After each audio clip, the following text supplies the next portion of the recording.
In front of me is Samsung Galaxy S10 Lite, and today I would like to show you how you can change default apps.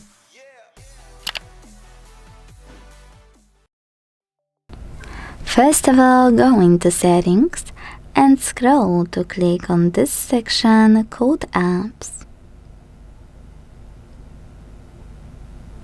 Then click on Choose Default Apps at the top and select one of those sections. For example, I want to change my browser, so I have to click here on Browser app. Tap on Firefox to apply it and click on the back button. So when I do that, as you can see, my default app has changed. Thanks so much for watching. If you enjoyed this video, leave a like, comment and subscribe. Bye!